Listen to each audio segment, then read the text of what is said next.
Gail Monahan is the Executive Director of the Alachua County Housing Authority. She began working for the authority in January of 1973 as the Social Services Coordinator and was promoted to Executive Director in July of that same year. Ms. Monahan received a Bachelor of Science degree from the University of Rhode Island in 1971. She moved to Alachua County as a volunteer in Services to America, or VISTA volunteer. She is certified as a public housing manager by the National Center for Housing Management, Inc., and has completed many accounting, community development, and management seminars. She is extensively involved in local community affairs. She is currently a member of the National Association for Housing and Redevelopment Officials, the Florida Association of Housing Redevelopment Officials, and on the Board of Directors for the Alachua County Homeless Coalition, Inc.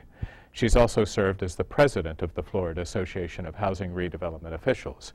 She's been a guardian ad litem for the 8th Judicial Court, a member of the local United Way Budget Allocation Committee, and on the Expansion Committee for Neighborhood Housing Services, Inc.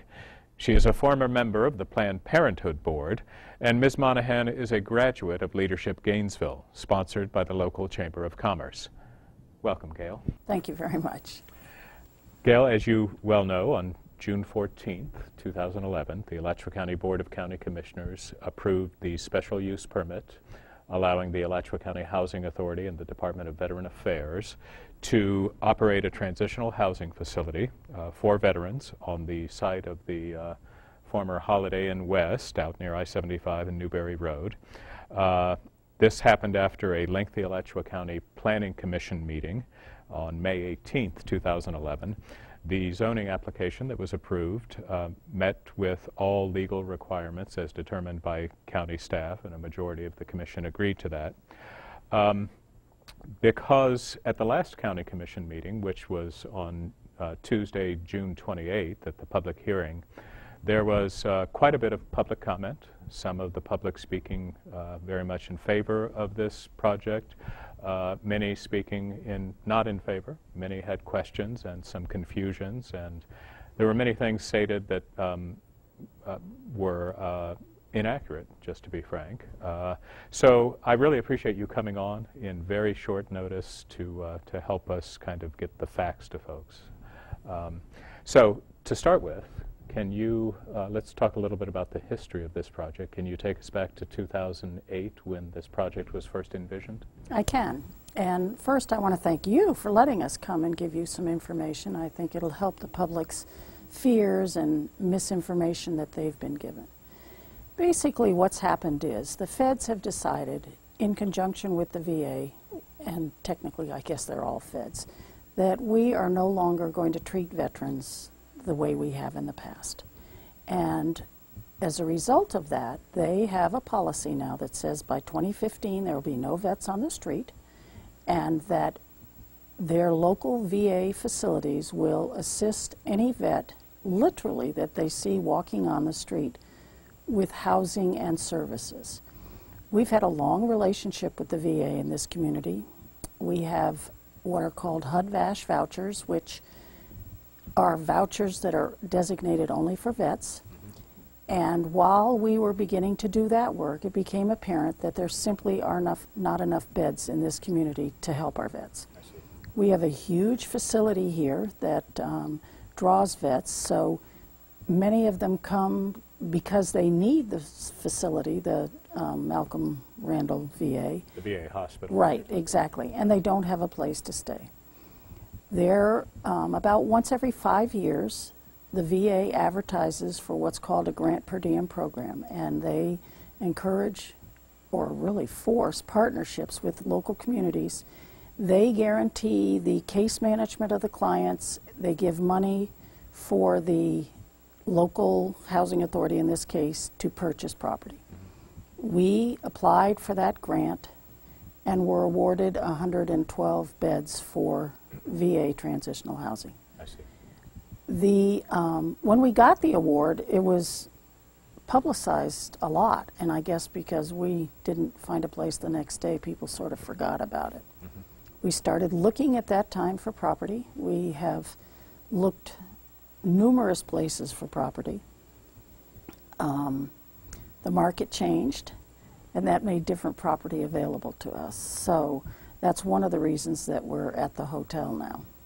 And early on in the conversation, one thing that was confusing at the meeting the other night was a number of citizens were concerned about their tax dollars, their local tax dollars going to this, and asking the county commission, you know, how they were going to fund this or that. So let me ask you, is the Alachua County Housing Authority a department of the Alachua County Commission? No. No. The Alachua County Housing Authority was created by Chapter 421 in the state. It has a board of commissioners that are appointed by the Board of County Commissioners. So that's the only direct relationship. And all of our money, unless we get state money, I mean, I'm not going to tell you I don't apply for grants all over everywhere. Sure. It comes from, as a general rule, the feds. So is it accurate to say no local tax dollars will be going into this project? It's accurate to say unless you count if somebody has to go to the ER right. and use an ambulance. Right. But I submit to you that a citizen is entitled to that, period. One question that came up was why 152 beds in one facility? Does that have something to do with did this have to be one facility, or could you have done? The way the grant was written and then funded, yes, it did. We've actually, had wondered, could we change it? But we wrote the grant for one facility, and so that's what we need to stay with. And let me share with you that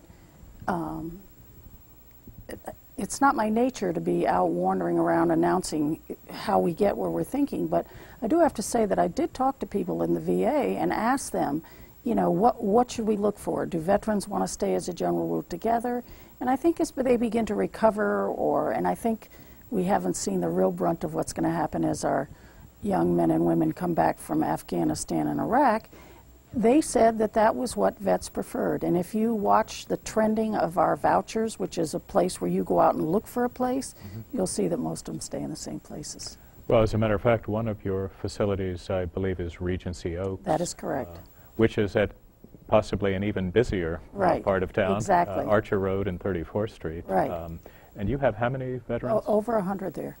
Okay, so you have some examples of that exactly. many in one facility. There was some concern about just the space itself. Some people were asking questions about, is it a good idea for someone to be in a room where there's not a full kitchen or laundry facilities or that type of thing? Can you tell us, what they will be able to do there, what will be offered to them at that facility? There are laundry facilities on the property. Oh, there are? Yes. Okay. And they will have microwaves and refrigerators. Now, I understand that that doesn't mean you can go become a gourmet chef in the kitchen, but we see more and more people, don't cook as much as they used to. And the other thing is, we don't want them to want to stay here forever. We want them to begin to do whatever they need to do. Sometimes it's just retrain, get their benefits squared away, and move on. Mm-hmm. Many questions on the 28th were dealing with the security or the staff presence at the area.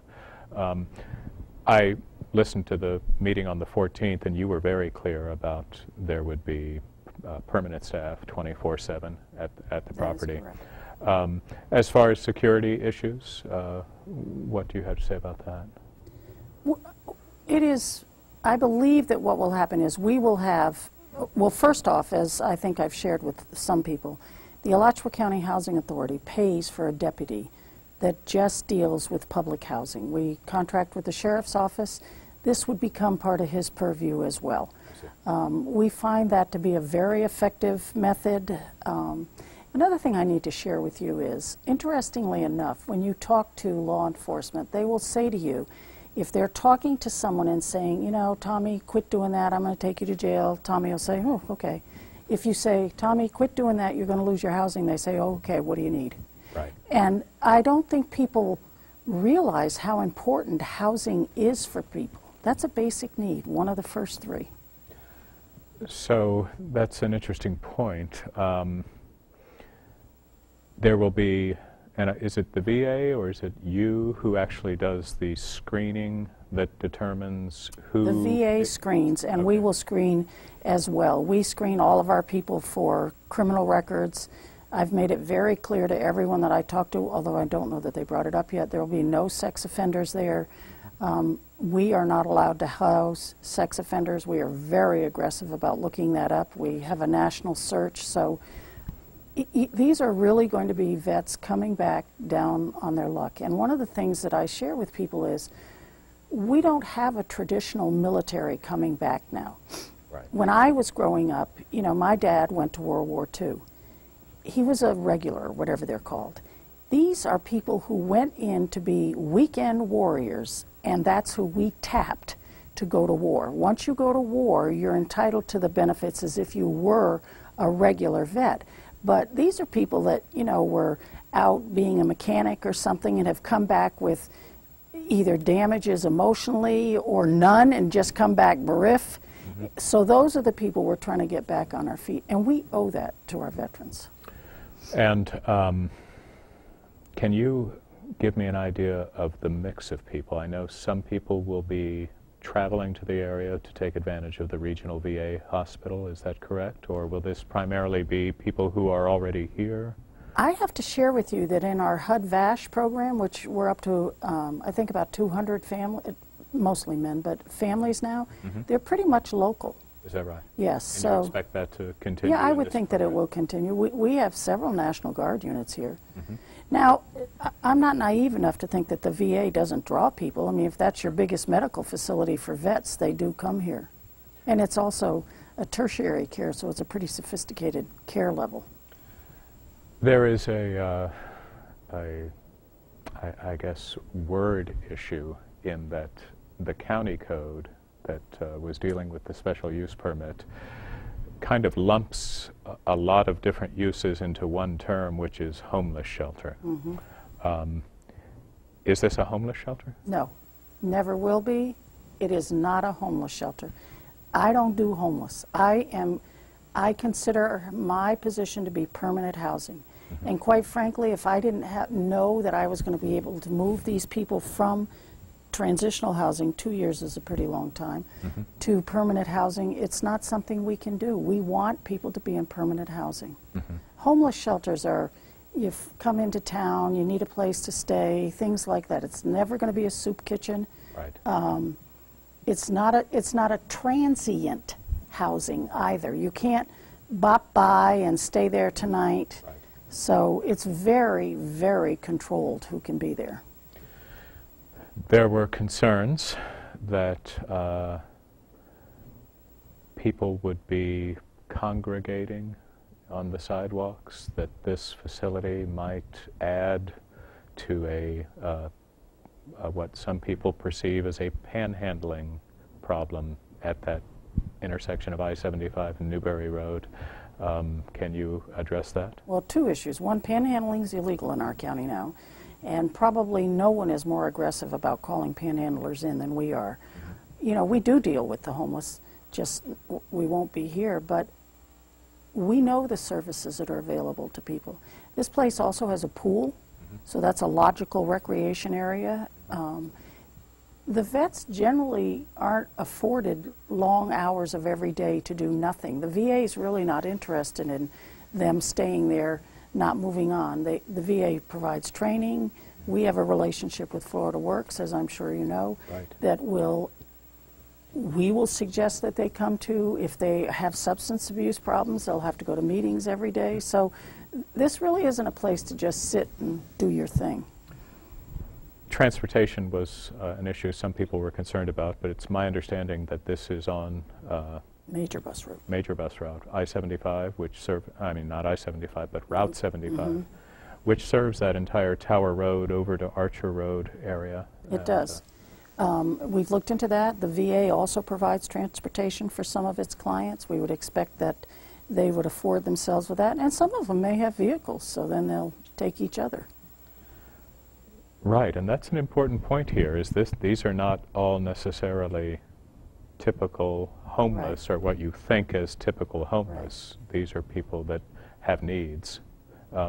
Tell me, can you go into a little more detail about that? I mean, what are the services that the VA will be providing here, and how does that partnership work exactly? Well, for reasons known only to themselves, they agreed to case manage the people. And I'll give you an example of one of our clients that we have now. This guy, and I'm pretty sure this is all true because I've actually seen the information, was at one point a lawyer and a millionaire.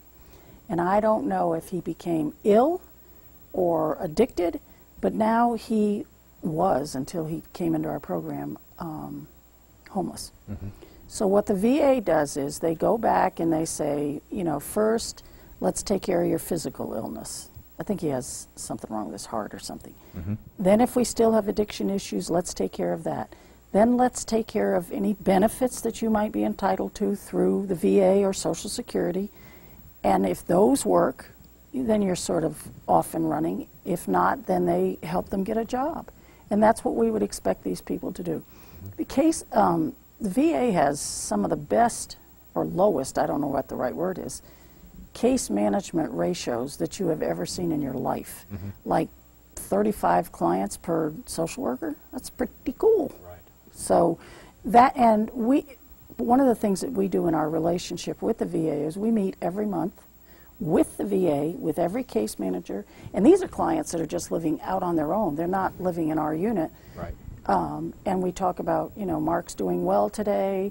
You know, Mark's been in the hospital for 2 weeks. Let's make sure we do that. Mark seems to have forgotten how to pay his utility bills. How do we do that? Although our clients won't be responsible for that. So I don't want to use the word baby, but we certainly take good care of our vets. Right, right. And will some of those services be happening at the facility? I think the VA intends to have an office there, but I would suspect many of them will happen at the VA or other places. At the hospital, right. There's so much to cover here. If you don't mind, I'm just gonna kind of go into a bit of a lightning round here. About some of the things that were expressed the other night. And that's fair. I think people should express them. And I've talked to people on the telephone that call. You know, my cell phone is known everywhere. Right. And I do try to dispel their fears. Right. I can't dispel their feelings, but I do try very hard to dispel their fears. Well, let's see what facts we can get out there. Some people were concerned that 152 rooms would mean more than 152 residents. Is that possible? Absolutely not. Okay. They are only allowed one person. If they mess up and decide to be a do-gooder for an hour and let somebody else be there, they're gone. Right. Will they be required to, you mentioned the services that will be offered by the VA. Is that part of the deal? Yes. You have to be actively... Yes, the VA is very strict. Stricter than any program I'm aware of. So if you're missing appointments with your social worker or you're missing the steps in whatever program... You're allowed to leave the housing. You're allowed to leave. Okay. Yes. There was concern, and I think you dispelled this at the beginning, that well, one comment I heard was, 4 years from now the VA will pull out and suddenly Alachua County taxpayers will be footing the bill for this. Is this a long-term commitment from the VA? 20 years. It's a 20-year commitment? Mm-hmm. Oh. And even at the end of the 20 years, even though it doesn't belong to the VA still would have control of it. And if we were to abandon the property, it would go back to the VA. And is the money that you are receiving from the VA to purchase the property, will that be enough money to bring this facility up to code? Or I don't know what kind of shape the facility is in now. I guess it depends on who you talk to. We don't think it's in particularly bad shape. Okay. We have had a VA inspector there. It does need a fire system. We are making arrangements to get that. And that's covered in the grant? Yes. Okay. There is money that goes with each client. Obviously, a good business manager will put some aside for renovations, some aside for social workers, things like that, and we would do that as well. And your operation is the business manager? That is correct. And you get, for operating costs, there was some confusion. You get I think it was, you get some sort of per diem, is it Exactly. called? Yeah, and I think the number that Vianne Marchese gave was around $40 per client. Some people wondered, I know there used to be a restaurant on that facility. That's correct. Is there any plan to use that restaurant facility to somehow augment Only the if you know meals? somebody that'd like to rent it and run it as a restaurant, I'd be happy to do that. Okay. I heard that you may do some training, though, based on having those facilities.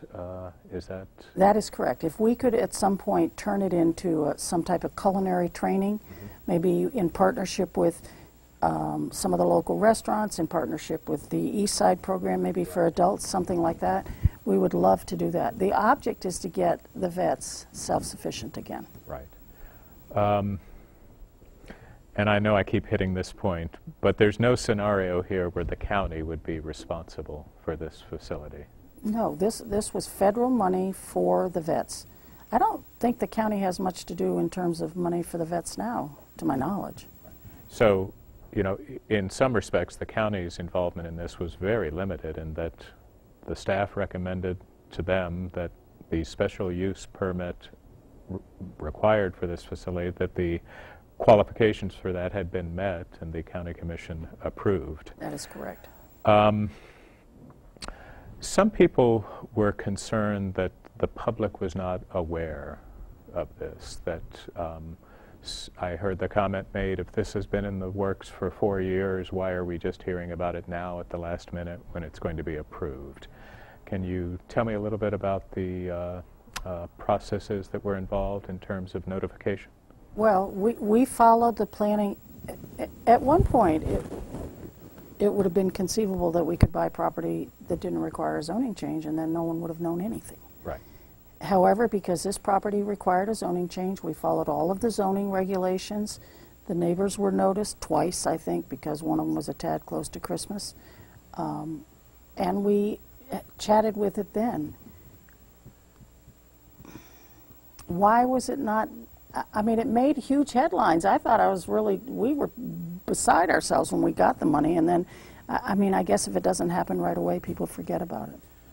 I know there are notification requirements in the special use permit process, and from what I understand and listening to Mr. Coffey, those things were all done. That is There were correct. mail-outs done within... There were mail-outs, and there were people that came to the neighborhood meetings. To the neighborhood meetings. And, and you held, how many neighborhood meetings was that? I think it was... 2 or 3, I think. Yeah.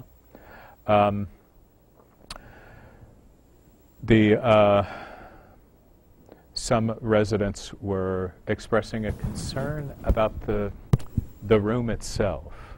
Why not have 4, well, I guess some of your housing units are apartments. That's correct.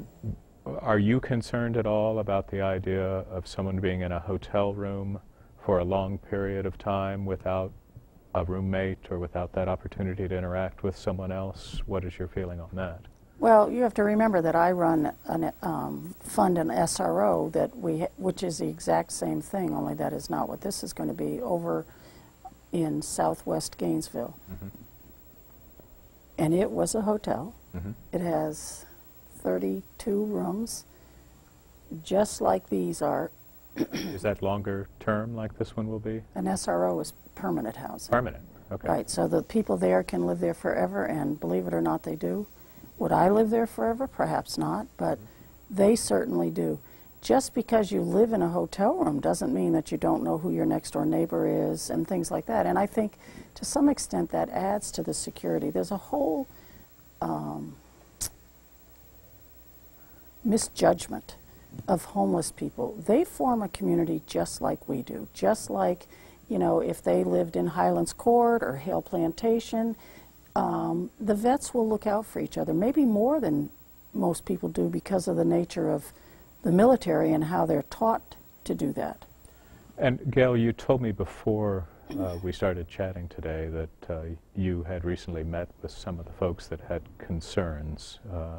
Can you tell me? I did. I had a very lengthy meeting yesterday with a couple of people representing the Citizens for Concerned something, and I think one of the consensus that we came to was that we would love for them to be a part of this effort, that they're afraid that things will happen and they won't have any way to share that. And what we agreed was that we will meet on a monthly basis with anyone who wants to come, both business people, the vets, and then they can share what they want. I mean, who's to say that somebody isn't going to annoy the vets?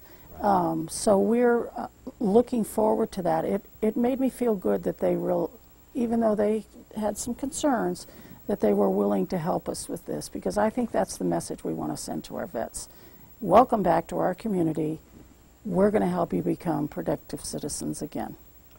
And the need to care for not only veterans of wars long past, but folks that are coming back now, and what you know will be, I mean, 2 years from now, both those wars could be over. So the need is going to do nothing but grow at this point. Gail, I really appreciate you answering. Is there anything that we haven't covered that you feel is important to bring out on this project? You know, I understand that people have misgivings, but if they will call me, I will try to dispel them. I can't promise that every single day there will be, you know, green acres, but I would submit to them that most days it will. One of the questions yesterday that was raised was signage. I don't have to have signage there, so if that's a concern. Right. We would expect the property to look beautiful. You know, these are vets. We want people to come back and feel good. You know, as they begin to reconnect with their families, we want their families to think it's a nice looking place. I would want other people looking at it to say we've treated the vets with dignity and respect, and look at where they're allowed to live. Right.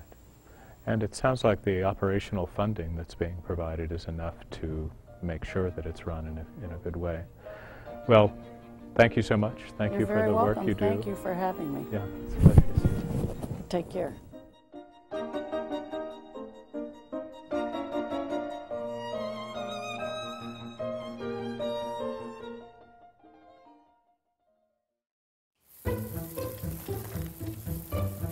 Why the mandatory restrictions on lawn watering? One problem is wasteful overwatering. It's the reason that watering restrictions are in effect. Homes with odd-numbered addresses may water only on Wednesday and Saturday. Those with even-numbered home addresses may water only on Thursday and Sunday. Water only when needed and not between 10 a.m. and 4 p.m. Learn about these and other restrictions at floridaswater.com. We used to write letters to each other a lot. A lot of the notes, they were just really dark. Expressions of anger. When he was mad, he hit things. Said something to me about killing himself. You have to take it seriously. The risk is too great. You have to try and help them get help. Tell somebody, tell an adult, counselor, parent, whatever. What are you going to do? Let them destroy themselves? I don't see much of a choice at all.